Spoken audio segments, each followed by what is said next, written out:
All right, welcome, ladies and gentlemen. I think we'll go ahead and get started.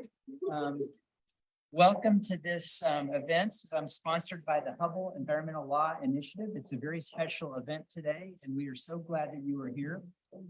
We have a very special guest. John Leshy graduated from Harvard Law School more than 50 years ago. He probably doesn't want me saying that, but he has spent most of his time on Earth ever since then, serving the public and/or serving the environment, sometimes both of those things at the same time. And we're really lucky to have him. He started his career at the U.S. Department of Justice in the 1960s in the Civil Rights Division. And he was there a fairly short time, but he went directly from there to the Natural Resources Defense Council. And because we've got some young people in the room, the first Earth Day was in 1970. Yeah, Bill Cruz in the back knows of Earth Day. And so that's like, this has been John Leshy's career. He's grown up. I mean, his professional career has sort of grown up with the United States awakening to environmental law and serious natural resources issues. And the idea that there's two sides to those issues, I guess, perhaps, because there certainly was mining before all that and that sort of thing. So he was at the NRDC for a while, and then he was hired by Jimmy Carter to be associate solicitor in the Department of the Interior. Served in that role for a while, left that when Carter was, I think maybe a little bit before Carter left office, but went to become a professor at Arizona State University. He was on that faculty for many years, probably till roughly the Clinton administration, when he went to work for Secretary Bruce Babbitt as the chief lawyer for the Department of the Interior. The position is called the solicitor. It's currently held by Robert Anderson, a friend of both of ours, but served in that role really for 8 years. And Mr. Leshy and Secretary Babbitt really got us thinking very differently about public lands in the United States. And it was a time of great movement forward on public lands issues in the U.S. and very successfully. And that was the time I first met John Leshy, actually. I called him or maybe he called me, but for advice about where to start my career. So that's about the time I came online. I think it was 1994 that I had a conversation with him, and I ended up going to the Department of Justice and starting my career at the Department of Justice too, in large measure because of John Leshy. And then my wife, the woman who later became my wife, at any rate, went to work for John Leshy. She went to the Department of the Interior Honors Program, and her first boss was John Leshy. And I idolize John Leshy, but my wife also idolizes John Leshy. He is just one of the biggest figures in our world in this space, and we are really lucky to have him. He's easily the most important figure in this space, the high priest of sort of public land and natural resources law. Written, the case book. He's been, on the subject for many years, and he's recently issued a terrific book. I haven't had a chance to read it yet, but I'm looking forward to it on public land law in the United States and kind of the history of public land in the United States. Many Iowans think that this issue is kind of exotic and abstract or something, but it is fully 1/3 of the United States land mass is public lands. 1/3. And so there's not a lot of it in Iowa. There's a little bit of it in Iowa, not a lot of it. We have mostly private farmlands, obviously, but certainly throughout the West, where John Leshy has spent most of his career when he wasn't in Washington, D.C. It's a huge issue, and it's really important, and it's near and dear to my heart. We are lucky to have John here today. Please join me in welcoming you to the podium.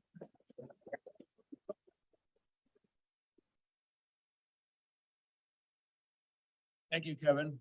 Dean Washburn, I should say. It's been my good fortune, actually, to watch Kevin's career unfold and work in some of the same places I did. It's been a real treat, and he's been great. And I'll say a little bit more about him in a little bit. Let me define what I mean by public lands, by the way,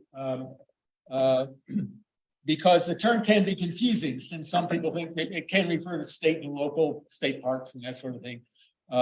And sometimes, if you're really into public lands, people think, well, it's those lands managed by one particular agency that nobody's ever heard of, called the Bureau of Land Management in the Department of the Interior. But when I talk about public lands, I'm talking about all four.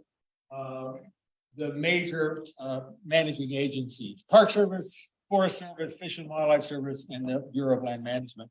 And this is the first book that's ever been written, at least in a very long time, 75 years at least, about the history of all of the lands together. There's some good histories of the Park Service and the Forest Service and that sort of thing, but nobody's ever really written a book that traces the history of all of these lands. And the histories of the agencies are intertwined, so it's really important, I think, to understand that it's all one story and how the lands are intertwined. And when I talk about this book in various places, I always try to weave in local stories about the public lands. Well, as Kevin mentioned, it's hard to do in Iowa because Iowa and Connecticut actually are tied for having the lowest amount of federal public lands of any state in the union, probably almost zero, basically. I was in Connecticut in November talking about the book, and I did find some local stories to talk about, and there are some in Iowa as well that I will mention. By the way, one thing about this map, Alaska is very undersized. Alaska is more than twice the size of Texas. So it's not to scale with the rest of the places. And Alaska always skews up the statistics when you talk about the public lands. And I'll mention that a little bit more in a moment. Here in a place like Iowa, I suppose the public lands are mostly you hear about when there's a controversy. When Donald Trump, for example, downsized, shrank 2 large protected areas in Utah in 2017. That kind of brings public lands to people's attention. And so they tend to think about public lands as being controversial because of that, because that's kind of when they hear about it. And if you think about how private land is sort of baked into the culture of the United States and how distrust of government, and particularly distrust of the national government, is sort of baked in our culture, then you step back and say, actually, almost a third of the real estate in the country is owned and managed by the national government. It's kind of shocking, right? And when you tell people that, the first reaction is always, wow, I had no idea. How did that happen? So this book, I wrote this book to tell you how it happened. And of course, it didn't really just happen. It happened because it came about because there were a whole bunch of political decisions made by politicians in Washington and elsewhere in the country to hang on to, acquire more, and hold and protect lands. These lands are managed primarily for conservation, science, education, and recreation. And they're revered by many Americans, and I'll say a little bit more about that later. So what these decisions were, these political decisions were that added up to this story, is, as the title of my talk today puts it, is the great American political success story. And the core of the story is in this graph, basically. It starts mostly around 1890. The United States made decisions, which is the solid line, and this is acreage on the left here. Decisions to hold and to acquire more lands in national ownership. That's the solid line, the decisions to keep and acquire. And then the dotted line is the decisions to protect them mostly from intensive uses of all kinds, to hold them for, as I said, conservation, science, recreation, etc. That's the dotted line. And you can see the arc is up, up, up. Now, one point about between 70 and 80, the arc goes steeply up. That's because of Alaska. Because in 1980, Congress passed one single bill which protected enormous acreages in Alaska. Because Alaska's so big, it kind of skews up all the statistics. But to me, the most notable thing about this chart is it's up. The arc is always up. It's never like this. It's up. And I'll be saying more about that as we talk. So the heart of the story begins in the late 19th century. And that's when Congress and the executive branch became very serious about holding on to and acquiring more lands into national ownership. And this was after, usually quite a bit after, long after the United States acquired title from foreign governments and from Native Americans. And let me say just a little bit more about that. Acquisition from Native Americans started with Columbus, when the invaders from Europe came here and started pushing the Native Americans aside. And then 3 centuries later, the United States government was established, and it continued the same process, basically. So the US government also went on to acquire large acreages from Russia, Alaska, and from Mexico in the Southwest, the Louisiana Purchase, etc. Yeah, native nations lost their lands usually through a process that began with the often brutal dispossession. They're pushed aside by an evolving cast of characters: speculators, miners, developers, settlers, usually backed by the military force of first European countries and then the United States succeeded them.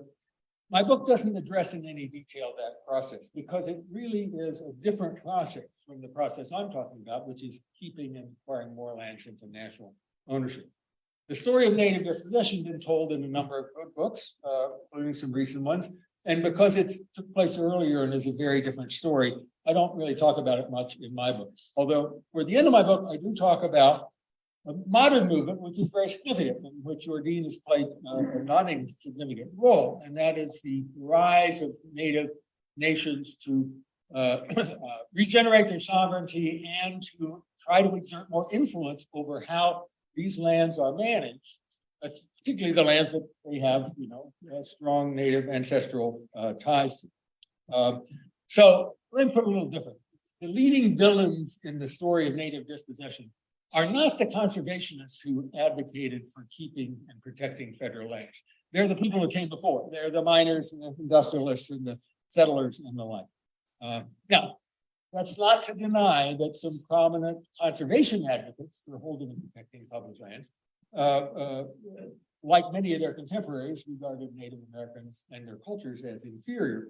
And nor would I ever assert that the federal land managers have always paid the proper respect. They should to Native Americans and their cultures. But, and I'll say more about this at the end, some very positive things are happening in the last decade or two on public lands with that, in that respect. Now, what I'm going to talk about now is to just outline very quickly some of the principal themes of the history that emerges from this look at public lands. And I'm going to try to convince you that these themes really do sort of demolish some fictions that have grown up around these lands. One is that the public lands are a very divisive force in American life. In fact, the opposite is true. Almost from the beginning, the decisions to hold public lands have tended to unite rather than divide the United States. And I provide many examples of that in the book. I'm going to talk about one real quick. The public lands started because the United States could not form a government after the Declaration of Independence. And the reason they couldn't form a government, they couldn't come together to form a government, is because 7 of the 13 former colonies had claims to Western land, west of the Appalachians. And 6 of the colonies had fixed Western boundaries that didn't have such claims. And they were at loggerheads because the 6 without the claims, like Maryland, thought that the 7 with the claims were going to dominate, which was probably true. They would have dominated. So they said, we're not forming a national government until the 7 states with the claims give them up, which eventually, after years, they did. And they gave them up to the national government. They became the public land. The United States' first public lands were those ceded Western land claims, Appalachian Crest and West. And the idea was that the United States would hold these lands and would use them to keep the nation together as it spread across the continent, to build infrastructure, to promote public education, transcontinental railroads, et cetera, to unite the nation as it moved across, and to give lands to new states to help them get started as new states were admitted to the Union. So that was the original idea of the public lands that brought the country together, really, at the very beginning for the first time. Now, another example is something called the Weeks Act. Nobody's ever heard of it. 1911. It was the first significant environmental restoration program in American history. It launched a program. Congress approved it overwhelmingly with bipartisan support to buy up logged over lands in the East, South, and Midwest. Frankly, everything color that you see in color in the eastern 2/3 of the country, much of it came from the Weeks Act, which Congress authorized in 1911. The idea was buy up these logged over lands to reduce erosion, help control floods and the like, and hold them national ownership for this restoration purpose. When the Weeks Act was going through Congress, Republican governors from New England and Democratic governors from the South appeared before Congress to support this act. And one of the Republican governor from Massachusetts said, you know, this is the first time in American history that governors from two parties in two different regions have come together to support something for the common welfare of the United States. That was the Weeks Act. And it illustrates the point and led to 20 million acres being purchased from willing sellers with state approval into national ownership for this environmental restoration, and now 50 national forests in 20 different states result. Okay, another myth. Public lands tend to divide people along partisan lines. That's how we look at everything these days, right? Red, blue. I mean, it's just the theme. But public lands history is different because, as the Weeks Act showed, Republicans and Democrats have long agreed upon the importance of holding in these lands in national ownership and protecting them so all may have opportunities to learn from them, be inspired by them, and recreate. The Republican Party has just as many heroes in this story as the Democrats.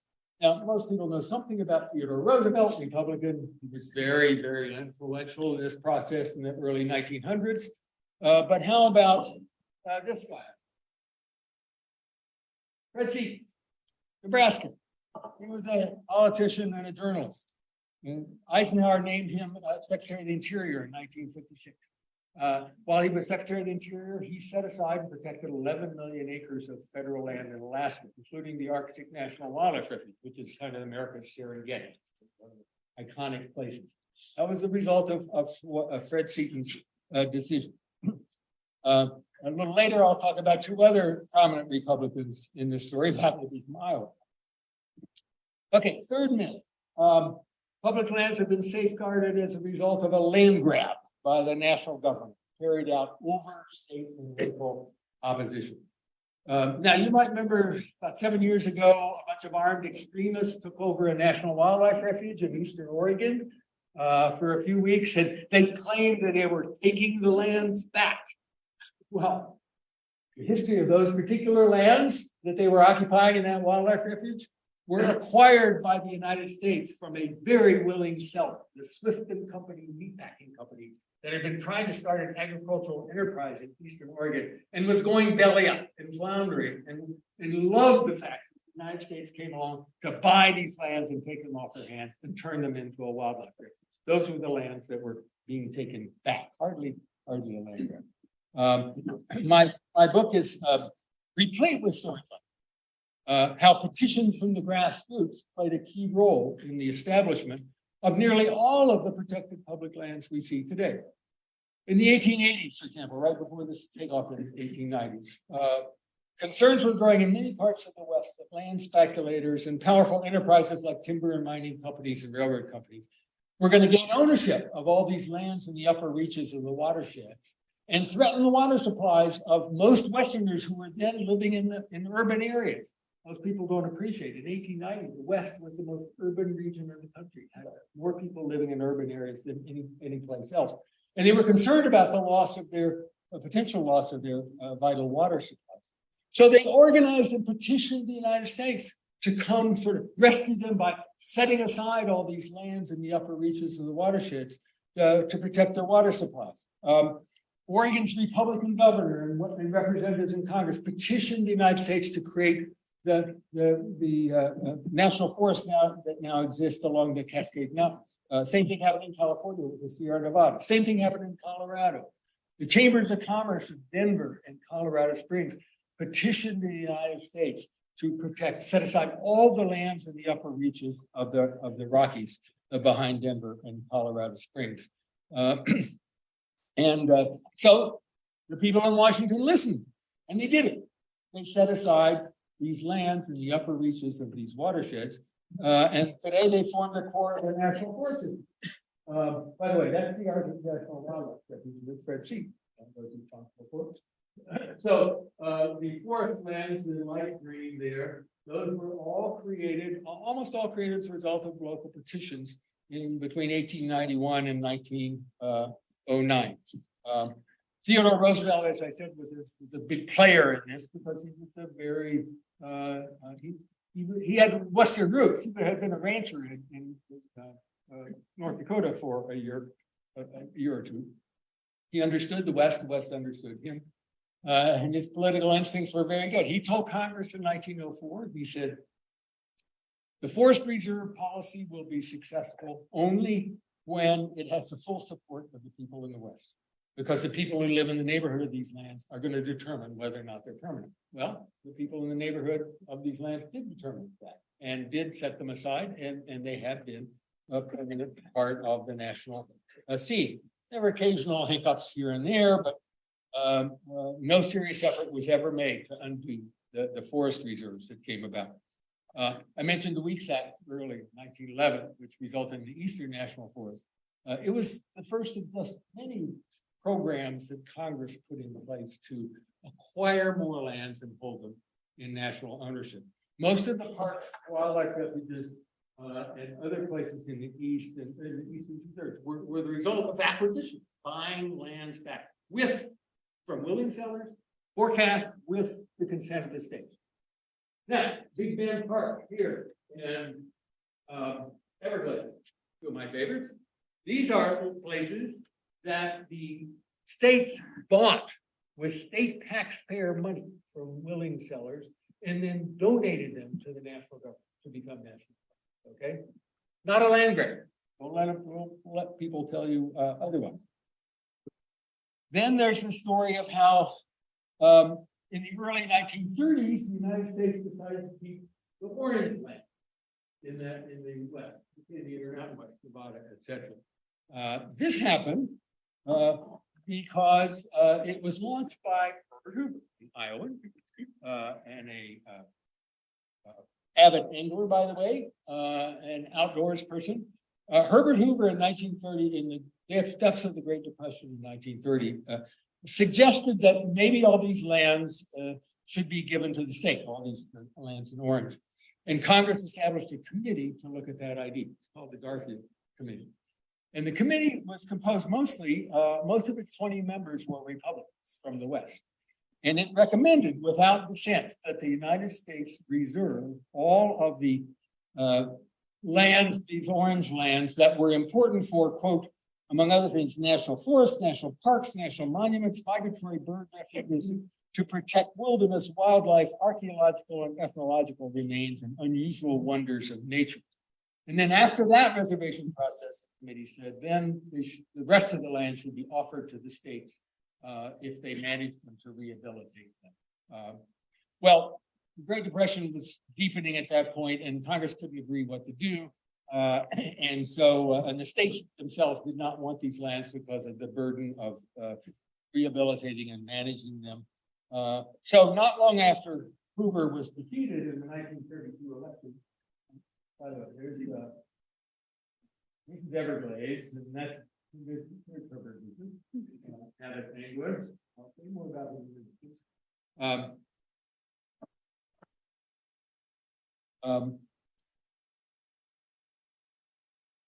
So not long after Herbert Hoover was defeated, Congress eventually passed something called the Taylor Grazing Act, which had bipartisan support, and it basically held on to the remaining lands, and the Bureau of Land Management was created in 1946 to manage these lands. But that event, and that Garfield Committee, actually did bring attention to the fact that a lot of these lands contain many special places worthy of protection. And over the succeeding decades, as appreciation of their values grew, the United States would establish special protections on many of these lands. Okay, now, another common misunderstanding about these lands is that it's mostly executive action. It was done mostly by presidents and people in the executive branch, not by Congress. Now, it is true that initially, in this 1890s on, Congress did pass laws that gave the executive broad power, the Forest Reserve Act. Congress also passed a law in 1906, which proved to be very influential, which was championed by an Iowan. Where's the Whoops, I'm sorry, I'm going the wrong direction. By an Iowan This guy, John Leshy. John Leshy, 16 years in the Congress, champion of wildlife preservation and something called the Antiquities Act, which was passed in 1906. The Antiquities Act gave the President of the United States broad authority to set aside features of historic or scientific interest on federal land and keep them permanently protected. And Congress said these shall be called national monuments. And the reason Congress chose the word national monument is because Congress politically jealously guarded its power to label something a park. So only Congress can label a park, but Congress said, we'll give the president the power to do something very similar, but they'll be called monuments. And so they're national monuments. 21 presidents have sat in office since the Antiquities Act.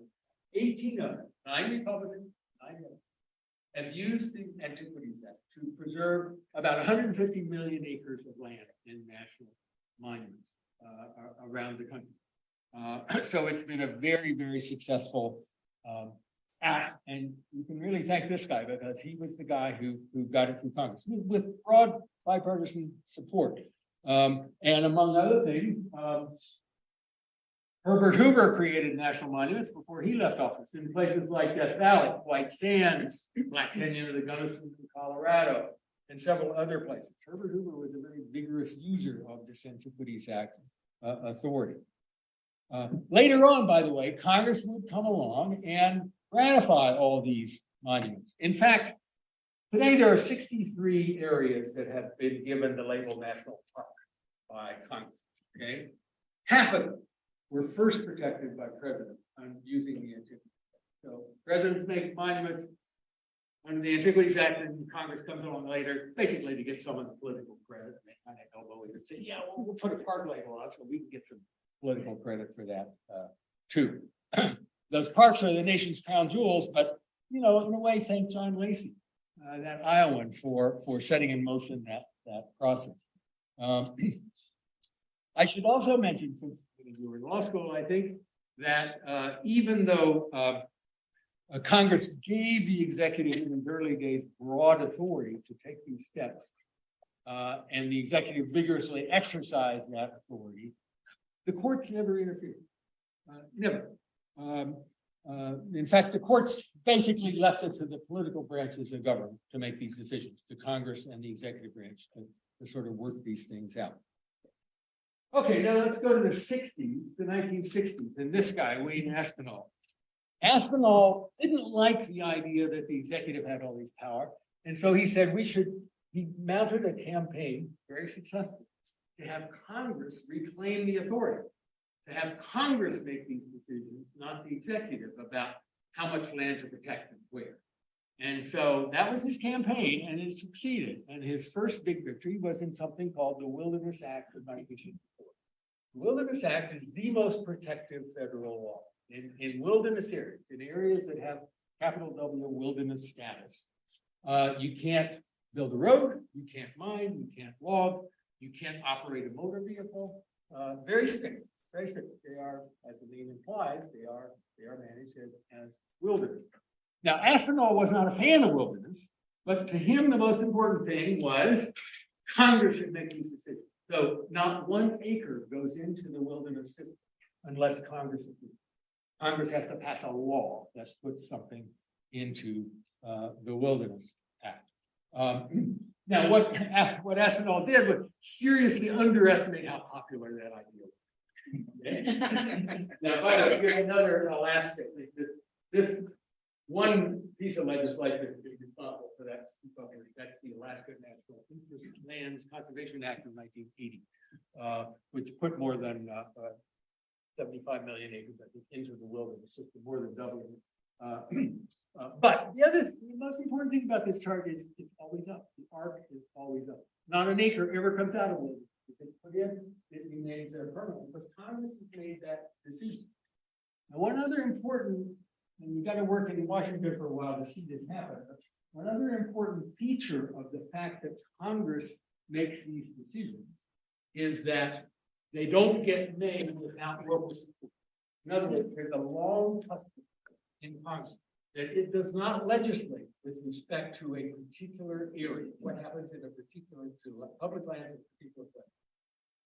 Doesn't happen unless the local congressional delegation buys it or activates. They have a veto, basically, effective, informal, but effective veto. So, so areas don't get put into wilderness unless they have grassroots support. And since Aspinall got the Wilderness Act through, Congress has passed dozens and dozens of laws, as this chart shows, putting millions and millions of acres, totaling more than 100 million now, in 800 separate wilderness areas into that system. Okay. Not only that, the Wilderness Act of '64 actually launched a whole parade of laws where Congress did that, legislated protections for particular areas of public land, even not using the wilderness. Now, if you've ever looked at a detailed map of the United States, I'm sure you get really confused when you see all these colors. It's a national recreation area, a national scenic area, a national safety area, a wild and scenic river, and national this, national that. All these areas with different labels are all the products of individual decisions by Congress and individual laws that are protected. And there are lots of complicated political reasons why Congress sometimes said, we don't want wilderness here, maybe because it has a road in it, but we want to protect it just the same. So let's call it a conservation area, or let's call it a recreation area, or a scenic area, or something else. That all came about in the wake of the Wilderness Act of '64. Congress zoning, basically zoning public lands and saying, in these areas, we're going to manage these primarily for conservation, no logging, let's say, or no mining, no logging or mining. And that's what produces these labels. Congress now has a National Wild and Scenic River System, 226 units, more than 13,000 river miles, each one individually approved by Congress. National conservation areas, there are 17, and national recreation areas. There are now more than 3 dozen.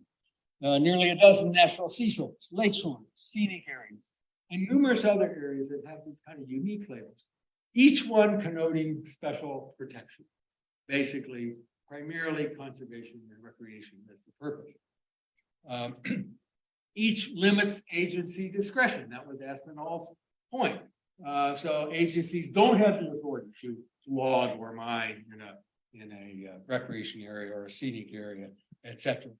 And each label brings more visibility to the special qualities of the area. And they attract more recreational uses and stimulate the local economies. Again, practically every one of these enacted with the local support, or they wouldn't get through Congress. Congress also enacted new management charters for the 4 big agencies, which basically said pay more attention to the environment, pay more attention to science. Here's a detailed process for making decisions, etc. Now, the new label, the new management charter for the Bureau of Land Management, particularly interesting, because it took the agency from what used to be called the Bureau of Livestock and Mining, informally, and that was their logo back in those days, an engineer, rancher, et cetera, and made it into a modern green agency. That's the logo on the right. The Bureau, some people say that BLM should no longer be called the Bureau of Livestock and Mining, it should be called the Bureau of Landscapes and Monuments, because increasingly it has become that. And so the distinction among these 4 agencies has become substantially blurred. That's an important part of the story. You know, no longer should you think of the Park Service as sort of managing narrowly for recreation and the like. The Bureau of Land Management, Forest Service, and the Fish and Wildlife Service manage just as much land for these broad public purposes as the Park Service does. And because Congress makes these decisions, they are durable. That's why that ARC protection has always gone up. And it survives hiccups like early in his first term, when Ronald Reagan was president, some libertarian economists talked him into proposing to sell 35 million acres of what they call surplus public lands to help balance the budget. So Reagan said, sure. So he proposed it, went nowhere. He got no support, Republicans or Democrats, just crashed and burned. Never got a hearing on Capitol Hill. Much the same fate met the proposals by Reagan's first Secretary of the Interior, a fellow named James Watt, to lease oil and gas everywhere, wilderness areas everywhere we could. Again, crashed and burned, went almost nowhere.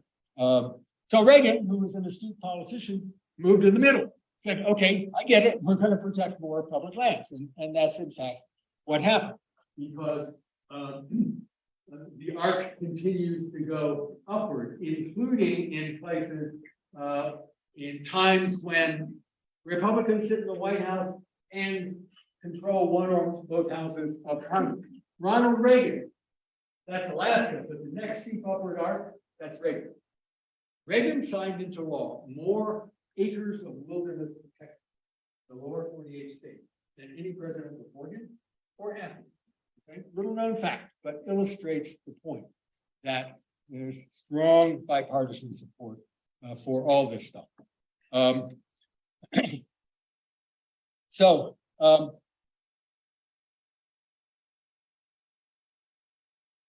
the pattern is held throughout.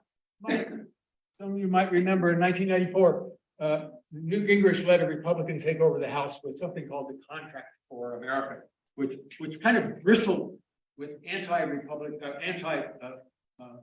government rate. Completely silent. Completely silent. Said not a word about public lands.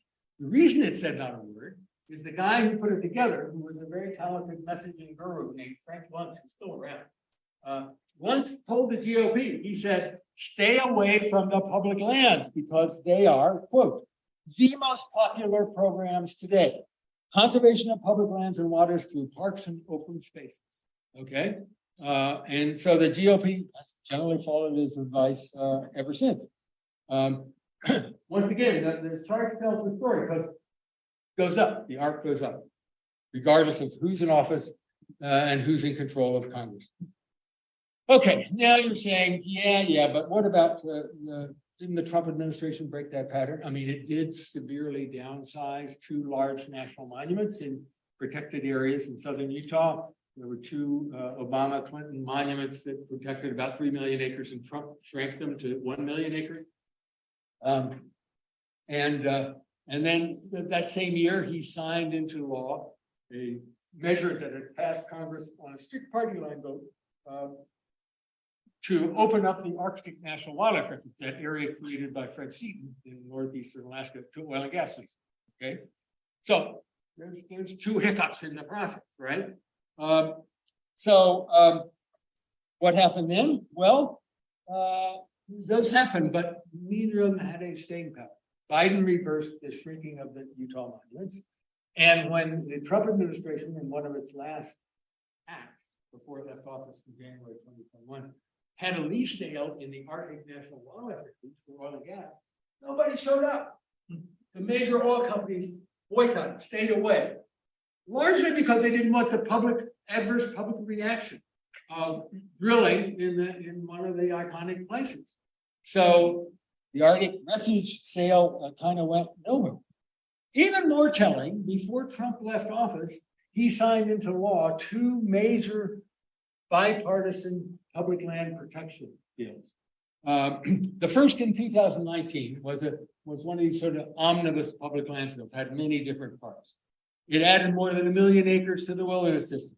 It added protections for more than 1 million acres of public land in southern Utah, not far from the Bears Ears and the other monument that Trump had downsized. A piece of legislation in Utah that had been supported by the Republican, by the entire Utah congressional delegation. It also made permanent something called the Land and Water Conservation Fund, which Congress had set up in 1964 to create a bunch of new money for more land, public land acquisition, state, local government, as well as the national government. The Land and Water Conservation Fund had been set up, but had to be renewed periodically. Well, in 2019, Congress said enough of this periodic renewal. Well, let's make it permanent. 2020, next year, Trump signs into law something even more far-reaching, because the Land and Water Conservation Fund had created this funnel of this tranche of money that comes out of oil and gas revenues off of federal land. But Congress from the beginning, it said not an acre, not a dollar gets spent unless Congress approves it each year. The result was that between 1964, 1965, and 2020, the fund had accrued $40 billion, but only the Congress had approved only $19 billion to be spent. In 2020, Trump's legislation, Trump signed into law, made it a true revolver. So as the money comes in, it gets spent, and you don't need congressional approval. That's a huge swatch of public money for more land acquisition and conservation at the state and local as well as the national levels. That's been called, by the way, the biggest victory for public lands in the last several decades, that 2020 legislation. Okay, so where we are today. Americans have long argued about the role the national government should play in American life. But my book makes the case that for more than a century, the public lands have been an exception to that rule. Now, just like on every other issue where most Americans agree, there's always some noisy, dissenters, people hostile to just about everything the government does on public lands or anywhere else. But according to just about every opinion poll taken for many years, in the West as well as in the rest of the nation, large majorities of Americans want, both political parties want more and better protected public lands. Here's some slides that will show that very quickly. This is Trump and the Bears here, shrinking, and this is the before it was created. Okay, polls here. So this is taken of Republicans and Democrats in equal numbers across the Intermountain Western states, and it will show loss of natural areas. Here, protecting 30% by 2030, the 30-30 sort of thing. Strongly supported across the West. Here's another one. People prefer their member of Congress to protect natural resources rather than drilling for oil and gas. Again, look at the numbers, 2/3 across every Western state. Here, executive action, we want the presidents to establish more national monuments to protect more lands in our state. And here's the result. 80% across all of the Western states. Again, Republicans and Democrats. 3/4 of the conservative Republicans want the president to establish more national monuments. So this is a very popular thing. That's why I say the public lands are a political success story. They show the political process working the way it's supposed to work, where Congress is listening to what people are telling them they want to do and then doing it.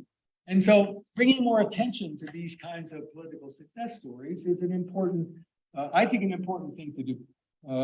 Where many in our polarized era are kind of skeptical that anything good could come out of the nation's capital. It's a major reason I wrote the book, frankly, to tell that story. Now, what about the future? There's nothing in the Constitution that says we have to have public land. Congress could pass a simple law tomorrow, getting rid of them all. Even Yellowstone, Yosemite, these iconic places. They exist only because Congress hasn't disestablished them. Congress can disestablish them if Congress wants to. So that means that every new generation has to decide what they want to do about these lands and how we're going to react to the challenges that are now underway. Now, obviously, the biggest ones, climate change and biodiversity loss.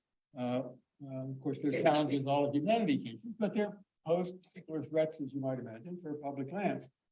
Now, how do you deal with these changes? That requires mustering the political will to decide that what we do about future generations should outweigh narrower, shorter term needs. Okay? The public lands are exactly that story. That's people in the United States deciding that we want to make sure that future generations have the opportunities to enjoy and be inspired by the things that are found on these lands. So in that way, they are a success story that we can try to emulate in terms of dealing with things like climate. Now, for the government to take these steps, by the way, it's not creeping socialism. Anybody who spent any time around public lands, particularly in places in the West like Moab, Utah, or Bozeman, or whatever, knows that there are huge opportunities for private enterprise to operate. I mean, in many of these communities in the West, tourism-related economic activity, accommodating visitors to the federal land, is a really important part of the local economic scene. And so it's a powerful example of how you can collaborate between private enterprise and public works to generate economic activity. Okay. Well, still, when you think about the future, there's some big questions. I mean, how are voters going to think about protecting these lands in the future? If climate change climate gets more unstable, more iconic places get more crowded, which is a big problem. What if respecting rather than teaching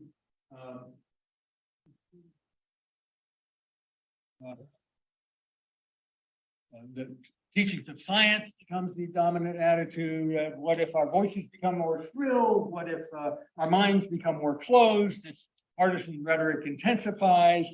If the American political system becomes more dysfunctional, what will have to happen to public lands? Well, I'm optimistic. The answers will determine whether that arc continues to go up or starts to go down. For public lands to have a bright future, younger, more diverse generations have to engage with them. Political good policy doesn't happen. It happens because people advocate for it. Okay, now before I close, let me just say a few words about one other important development in the last several decades, something that Dean Washburn recommended, suggested, and that Dean Washburn has been a part of, an important part of. And that's how Native American tribes have moved vigorously to reclaim their sovereignty and revitalize their cultures and to try to exercise more control and influence over public lands to which they have a strong ancestral ties. And now these efforts take several different forms. Sometimes Congress has responded generically by saying, okay, we need to protect cultural resources on public lands that are important to Native Americans. Like there's something called the Archaeological Resources Protection Act in 1979, something called the Native American Graves Repatriation and Protection Act of 1990.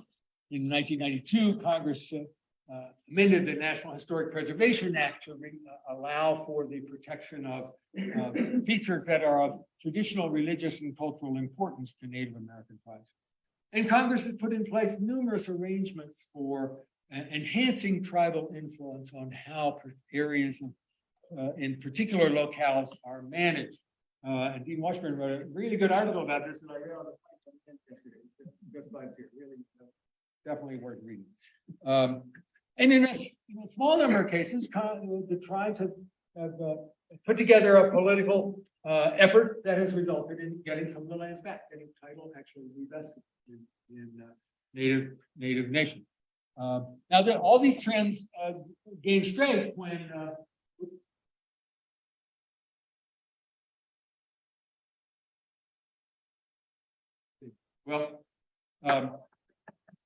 they gained strength when President Biden named Deb Haaland Secretary of the Interior, first Native American person to be a member of the president's cabinet, and she is in the Interior position, which is a really important position as far as public lands are concerned. And she also named, as Dean Washburn suggested, an old friend of mine and his, Bob Anderson, to be the chief lawyer of the Interior Department, where he's having a ball. I check in with him occasionally, and he's having a great time and doing a lot of good. The interests of Native American advocates and conservation advocates overlap a great deal, not 100%, obviously, but overlap a great deal. So the rise of modern Native nations' involvement in public land is really generally a net plus for public land conservation. Federal land managers are paying attention, and they are looking to things like, they call it traditional ecological knowledge about how to manage large landscapes using fire as a land management tool and that sort of thing. So there is some real good cross-fertilization going on between Native American governments and the federal land management agencies. And in this and many other ways, public land policy has begun, admittedly tardily, to better reflect societal diversity. Most of the people involved in the political decisions early on were white men. I mean, let's face it, because women couldn't vote, et cetera, and neither could people of color, et cetera. So we're now seeing a much more inclusive landscape involved in these decisions. That's really a big plus. And because these lands remain subject to the will of the people, and the people are defined more inclusively than they ever have been, they can help redress past injustices and show how people can work together to find common ground. Nearly 50 years ago, Richard Nixon said that the public lands give the Americans breathing space. I always love that term, because they nurture national pride, physical and mental health, a spirit of community in an increasingly diverse nation, and offer countless millions of people life-changing encounters with nature. In his seminal work, The Wealth of Nations, the champion of free market capitalism, Adam Smith, who wrote that, by the way, the same year the Declaration of Independence was signed, he made a strong case for private ownership of land. But he made one exception. He said, a great and civilized nation ought to hold and own lands for the purposes of pleasure and magnificence for everyone's benefit. That the US government responding to public opinion has heeded Smith's advice is, in my way of thinking, a bipartisan success story deserving of celebration. And that's a welcome counter to the political polarization and distrust that currently plagues us. Thank you so much for coming and listening.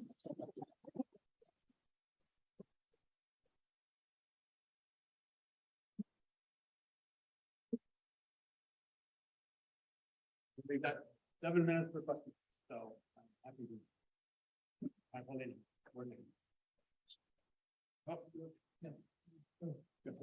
Okay, I have 2 questions, so I'm gonna be greedy. The first one ties into your art. There's efforts at the national and state levels to dispose of existing public recreational land holdings, or at least minimize future acquisitions into public lands. We've seen that actually here in Iowa with this legislative session. Often this effort is based on the argument that public agencies do an inadequate job at protecting the stewardship of these lands, and that private interests would do a better job. Do you have any thoughts on that? Then second question is, there's 16 million acres of landlocked public recreational land across the West, inaccessible unless you have a helicopter. Do you have any insight on how better to administrate these areas for the benefit of all Americans, and any examples of how these lands can be part of transactions where there's net benefit to the public? Okay, first question, yes, there are occasional movements, and I've heard about the one in Iowa today, to say no more public lands or no public land. In my view, looking at the opinion polls everywhere, I think those are kind of momentary, isolated hiccups. Now, maybe in Iowa, it's a little different case, because you don't have public land. But in places that, in the West, where there are large amounts of public land, and you have movements doing this, they never succeed, they never go anywhere. I mean, that's been the history of the last 125 years. Really. So I'm not, unless something radically changes, I'm not too worried about it. Now, although climate and overcrowding on public land and that, who knows what. But one good thing on the overcrowding, because the overcrowding is a big problem with some of the really flagship areas. That takes money, takes federal money for infrastructure control, etc. And there's been a huge amount of federal money and bills and public side in 2020. So there's that problem. I wouldn't say it's on its way to being solved, but it's now getting more attention and more money than it ever has before. So that also makes it. On the access issue,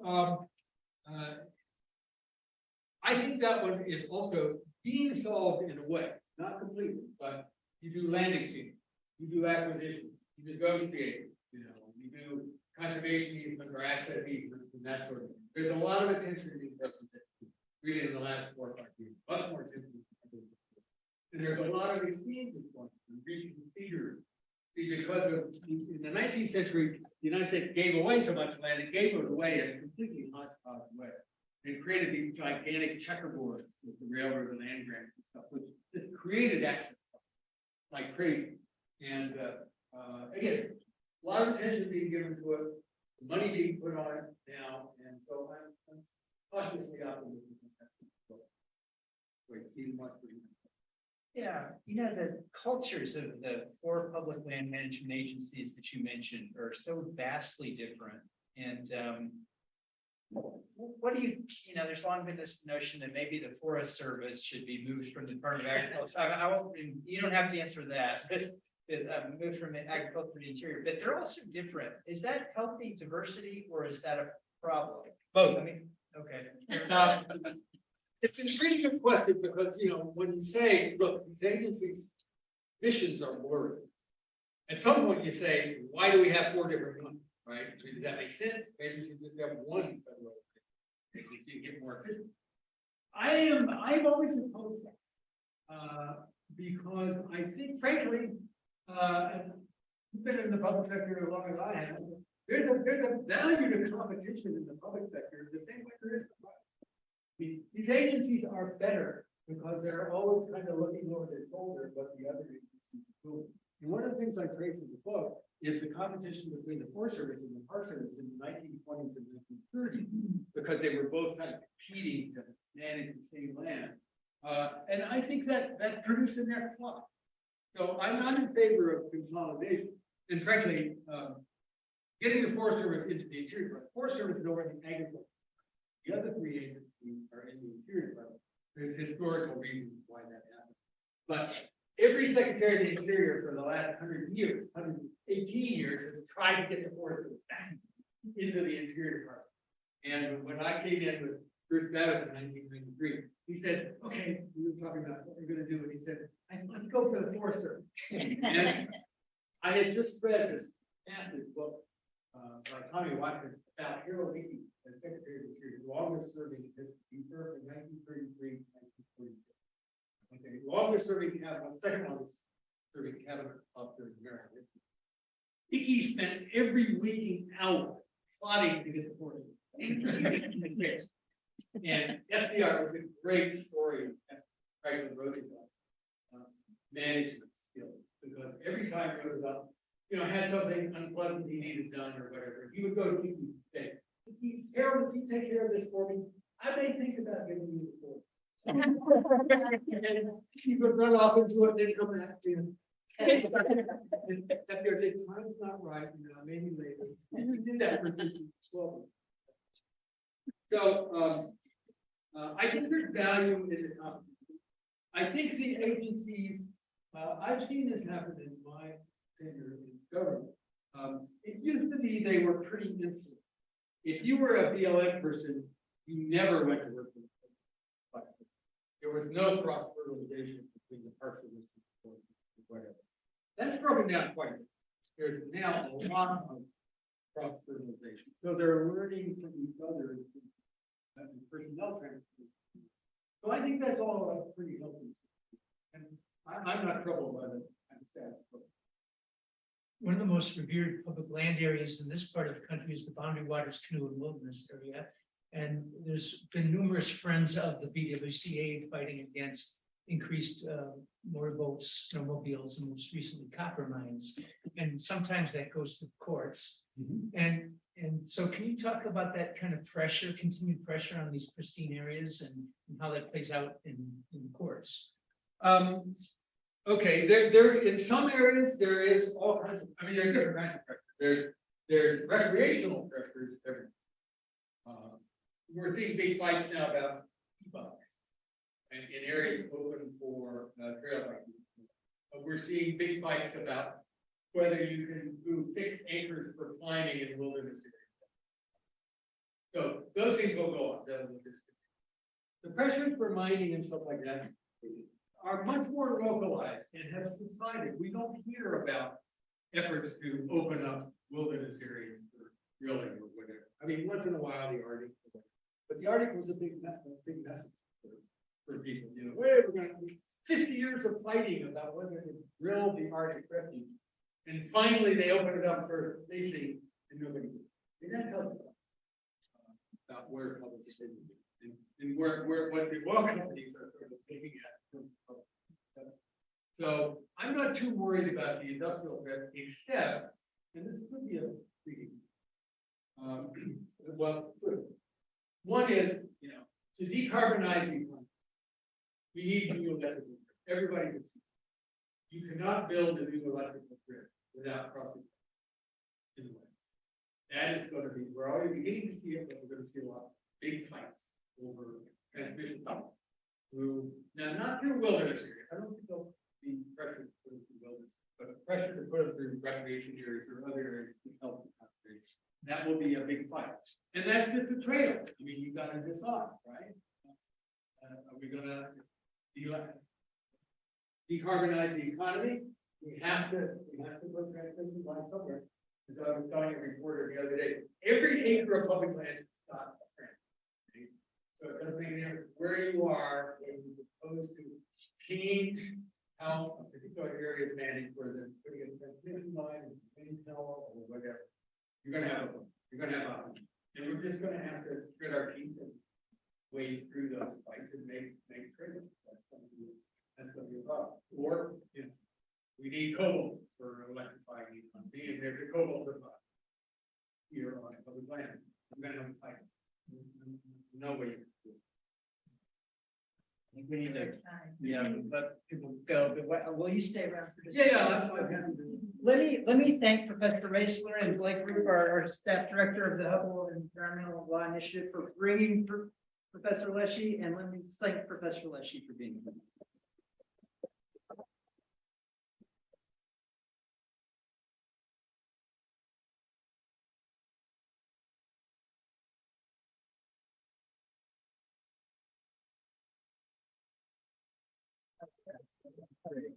I love it.